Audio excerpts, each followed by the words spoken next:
बिस्मिल्लाहिर्रहमानिर्रहीम। अस्सलाम वालेकुम रहमतुल्लाहि व बरकातुहू। अल्लाह ताला आप सबकी तमाम तर मुश्किलात और परेशानियों को आसानियों से बदल दें और आपके रिज़्क में इज़ाफ़ा फ़रमाएँ। तो आज की रेसिपी अगेन बहुत ही झटपट और बहुत ही ईज़ी और क्विक बन जाने वाला केक है। Chocolate cake sponge with cream and strawberries. जैसे आपको पता है स्ट्रॉबेरीज़ का सीज़न पीक पर है और बहुत ही इकोनॉमिकल, बहुत ही सस्ती स्ट्रॉबेरीज़ आपको मिल जाती हैं, तो आप उसे बहुत मज़े के केक के साथ एन्जॉय कर सकते हैं। और ये आज हम जो केक बना रहे हैं वो बग़ैर ओवन के है और आपके लिए बहुत आसानी होगी इसमें। जिन लोगों के पास ओवन नहीं है, जिन लोगों के पास बहुत बड़ा मसला है कि ओवन कैसे परचेज़ करें, कहाँ से लाएँ, तो उनके लिए बहुत आसान रेसिपी है। तो इससे कहीं से भी कोई भी स्टेप मिस मत कीजिएगा, सब स्टेप्स बहुत इंपॉर्टेंट हैं। सबसे पहले हमने चूल्हा जला लिया, एक बर्तन में हमने पत्थर रख डाल लिए और ये पत्थर बहुत ईज़िली आपको मार्केट में वो हर जगह अवेलेबल हैं बाहर, विदाउट एनी कॉस्ट। तो ये आपका फ्री ओवन आराम से बन जाएगा। तो आपने इसे 30 मिनट्स के लिए प्रीहीट रख देना है चूल्हे पे मीडियम फ्लेम पे। तो अब हमने अपने केक टिन्स ले लिए। केक टिन्स को हमने बटर पेपर या फिर आपके पास घर में कोई भी पुराना पेपर पड़ा हुआ है, आप उसे लाइन कर लें। अखबार मत यूज़ कीजिएगा। बच्चों की कॉपीज़ के बचे हुए सफ़े होते हैं, आप उन्हें यूज़ कर सकते हैं। आपको कोई भी चीज़ बाहर से ख़रीदने की ज़रूरत नहीं है, सिर्फ़ मेजरिंग कप्स ज़रूरी हैं बेकिंग के लिए, वो आपको लेने पड़ेंगे। बाकी हम हर चीज़ का अल्टरनेटिव आपको साथ-साथ बताते रहेंगे। और बेसिक कोई 1-2 सांचे ख़रीद लें तो आप बहुत अच्छी बेकिंग कर सकते हैं और ना सिर्फ़ बेकिंग कर सकते हैं बल्कि अपनी बनाई हुई प्रोडक्ट्स को बेच भी सकते हैं और बहुत अच्छे पैसे कमा सकते हैं, अच्छा अर्न कर सकते हैं। जैसे कि आपके सामने मैंने ऑयल से इस पैन को ग्रीस कर लिया, नीचे बटर पेपर या फिर आम कोई भी सादा कागज़ इसलिए डालते हैं ताकि केक बहुत आसानी से फ्लिप हो जाए और बाहर आ जाए। इसके बगैर भी काम हो सकता है लेकिन उसमें आपके केक के टूटने का डर बहुत होता है और जो भी बिगिनर्स हैं, उनके लिए स्टेप फ़ॉलो करना बहुत ज़रूरी है। तो सबसे पहले अभी हम इसके अंदर एक बर्तन में 3 अंडे तोड़ लेंगे। मैंने अंडे पहले से चेक कर लिए थे पानी में। इनको चेक करने का तरीका ये होता है कि आप इसे पानी में डालते हैं। अगर अंडा पानी में डूब जाए तो इसका मतलब है कि आपका अंडा बिल्कुल ठीक है और अगर अंडा पानी में तैरने लगे तो इसका मतलब है कि अंडा ख़राब है। और अगर आप इसे चेक नहीं करते तो अलग बर्तन में तीनों अंडों को तोड़िएगा वरना आपका सारा मिक्सचर ख़राब हो जाएगा। तो हमने 3 अंडे तोड़ लिए। अब हम इलेक्ट्रिक बीटर यानी हैंड बीटर की मदद से इसको अच्छी तरह से बीट कर लेंगे और इतना बीट करेंगे कि अंडे आपके मिक्स हो जाएँ। अंडे हमारे मिक्स हो गए, अब हम इसके अंदर शुगर जो कि हमने पहले से पाउडर करके रखी हुई थी, आम जो घर में आपकी चीनी होती है उसको आपने सिंपली पीस लेना है और ये हमने ली थी 3/4 कप, 3/4 कप यानी 1 कप का 3 हिस्सा जो है ना आपने चीनी ले लेनी है। तो आपने इसको अच्छी तरह से बीट कर लेना है यहाँ तक कि ये फ़ॉमी हो जाए और बिल्कुल इसका कलर चेंज हो जाए और ये वाइट हो जाए पेल। तो अब हम इसके अंदर डाल देंगे vanilla essence half tea spoon और इसके अंदर डाल देंगे 1 टीस्पून बेकिंग पाउडर। लेवल डालिएगा 1 टीस्पून बेकिंग पाउडर। अब इसको भी हम अच्छे से मिक्स कर लेंगे। आपने देखना है जब आप बीट कर रहे हो तो शुगर आपकी अच्छी तरह से डिज़ॉल्व हो जानी चाहिए, शुगर का क्रिस्टल आपको फ़ील ना हो और साथ ही बीट करते हुए आप इसके अंदर ऑयल भी शामिल कर देंगे।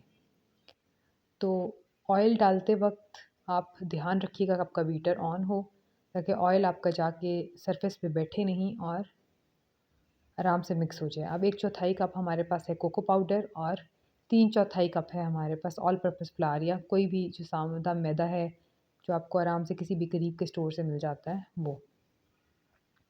तो इससे हमारा इस रेसिपी से बहुत अच्छा सा स्पंज तैयार हो जाएगा और इसको आपने हल्के हाथ से मिक्स करना है।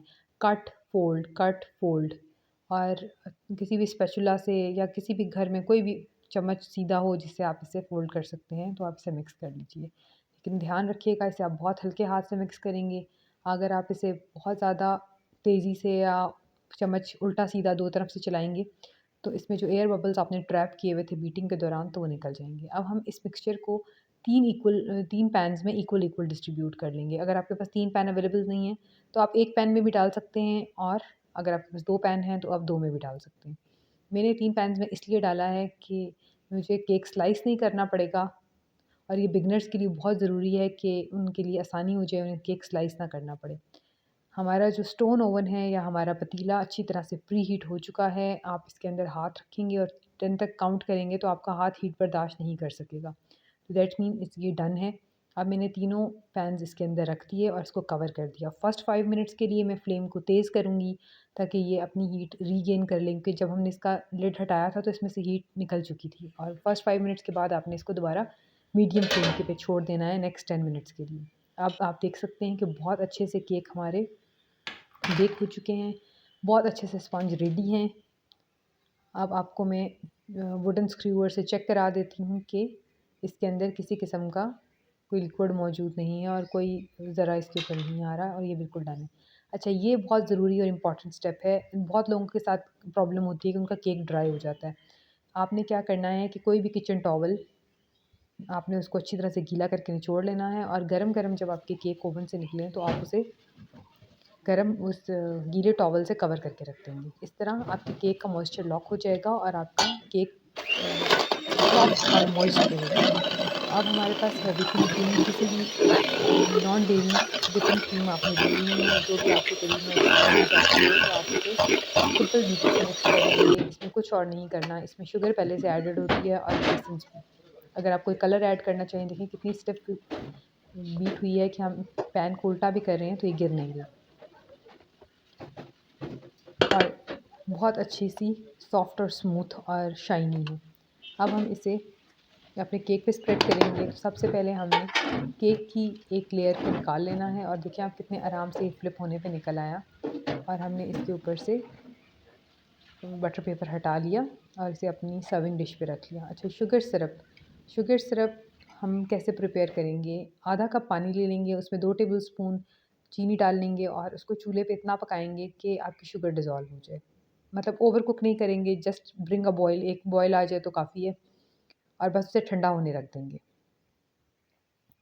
और फिर उसके बाद आप उससे अपने केक को मॉइस्ट करेंगे। ये स्टेप भी बहुत ज़रूरी है, वरना आपको केक के ड्राई होने का प्रॉब्लम होगा। तो हमने पाइपिंग बैग में क्रीम डाल ली। अगर आपके पास कोई नोज़ल अवेलेबल नहीं है तो उसकी भी ज़रूरत नहीं है, आप सिंपल पाइपिंग बैग में भी क्रीम डाल लेते हैं तो बहुत अच्छे से आप इस केक पे स्प्रेड कर सकते हैं। अगेन बता रही हूँ, ये बिगनर्स के लिए है, जिनके लिए केक पे क्रीम स्प्रेड करनी बहुत मुश्किल है, लेवल करना बहुत मुश्किल है और वो इसी वजह से, ऐसी डर की वजह से केक नहीं बना पाते। तो इस तरह से आप केक बना सकते हैं और ये बहुत ही ईज़ी है और बहुत ही खूबसूरत लगता है। तो जैसे कि आपके सामने मैंने इसके ऊपर केक पे क्रीम सेंटर में इसी तरह से डाल दी, साइड्स पे स्प्रेड कर दी। हम अब स्ट्रॉबेरीज़ ले लेंगे, स्ट्रॉबेरीज़ को हम स्लाइस कर लेंगे। आपकी मर्ज़ी आप उसे क्यूब करके डालें, आपकी मर्ज़ी आप उसे साबुत रखें, आपकी मर्ज़ी आप उसे सेंटर से हाफ़ कर लें। तो आप किसी तरह से भी इसको क्रिएट कर सकते हैं। मैंने सेंटर से हाफ़ की हैं स्ट्रॉबेरीज़, उनका ग्रीन पार्ट हटा दिया है और इस तरह पूरे केक पे लाइन कर ली है। अब हम इस पे इसका दूसरा स्पॉन्ज रख देंगे, जो हमने प्रिपेयर किया हुआ था। ध्यान रखिएगा, जब भी आप केक के ऊपर क्रीम लगाने लगें तो आपका केक बहुत अच्छे से ठंडा होना चाहिए। इवन रूम टेम्परेचर पे आ चुका हो तो आप उसके बाद इस पे लगाएंगे क्रीम। दूसरा केक भी हमने इस पे सेट कर दिया। बैलेंस कर लीजिएगा, उसको अच्छी तरह से अलाइन कर लीजिएगा और अब इसके ऊपर हम दोबारा शुगर सिरप डाल देंगे। शुगर सिरप डालते वक्त एहतियात कीजिएगा, क्योंकि नीचे आपके ऑलरेडी क्रीम और स्ट्रॉबेरीज़ पड़ी हुई हैं तो उन पे ना जाए। अब दोबारा हम इस पे क्रीम की लेयर उसी तरह से लगाएंगे।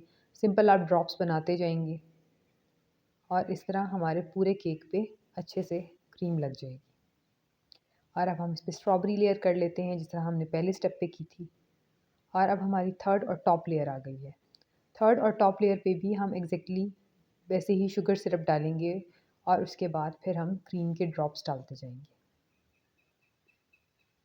केक को मॉइस्ट करना बहुत ज़रूरी है, इससे आपका केक बहुत फ्रेश और बहुत देर तक बहुत यमी रहेगा। जब भी हम केक में फ्रेश फ्रूट्स डालते हैं तो उस केक की लाइफ ज़्यादा नहीं होती। अगर आप कॉकटेल यूज़ करें तो उस केक की लाइफ ज़्यादा होती है। हमने फ्रेश स्ट्रॉबेरीज़ ली हैं और फ्रेश स्ट्रॉबेरीज़ आपको पता है ज़्यादा लास्ट नहीं करती। ये केक 1 से 2 दिन फ्रिज में आराम से लास्ट करेगा।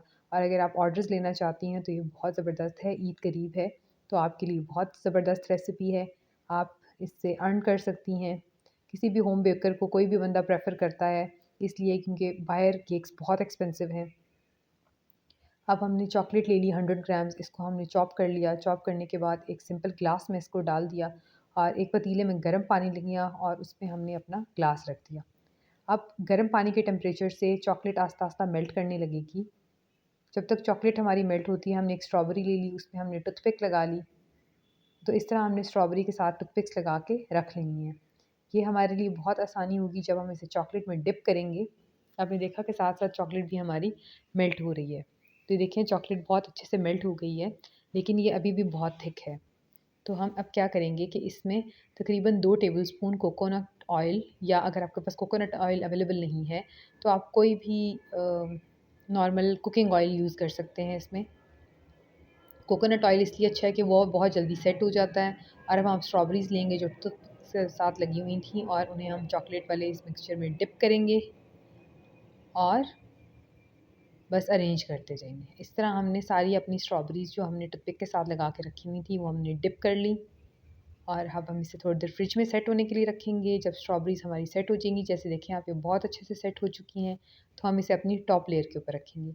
एक हमने चॉकलेट वाली स्ट्रॉबेरी रख दी और एक हमने फ्रेश स्ट्रॉबेरी रख दी। तो इस तरह से आप अपने केक की टॉप लेयर डेकोरेट कर सकते हैं। आप अपने तरीके से जिस तरह आप डेकोरेट करना चाहें उस तरह कर सकते हैं। लेकिन ये मैंने आपको बहुत ही आसान और बहुत ही क्विक तरीका बताया जिससे आप झटपट केक बना सकती हैं। तो इसी तरह आप स्ट्रॉबेरीज़ और चॉकलेट कोटेड स्ट्रॉबेरीज़ अरेंज कर दें अपने पूरे केक की टॉप लेयर पे। और हम इसके सेंटर में चॉकलेट ग्रेट करके डाल देंगे। बहुत मज़े का लगता है। आप अपने बच्चों की बर्थडे पार्टी के लिए इतना आसान केक बना सकती हैं। एक्सपेंसिव केक्स लेने की आपको बिल्कुल ज़रूरत नहीं है। बहुत ही लो बजट और बहुत ही कम पैसों में बहुत ही साफ़ सुथरा और बहुत ही अच्छा केक आप घर में बना सकती हैं। इवन जो गाँव देहातों में बहनें रहती हैं उनके लिए भी ये बहुत आसान हो जाएगा, वो भी बना लेंगी। तो ज़रूर बताइएगा कि आपको रेसिपी कैसी लगी, आपने एंजॉय की। बहुत ही यम्मी एंड बहुत ही ईज़ी रेसिपी है, ज़रूर ट्राई कीजिएगा। अल्लाह हाफ़िज़।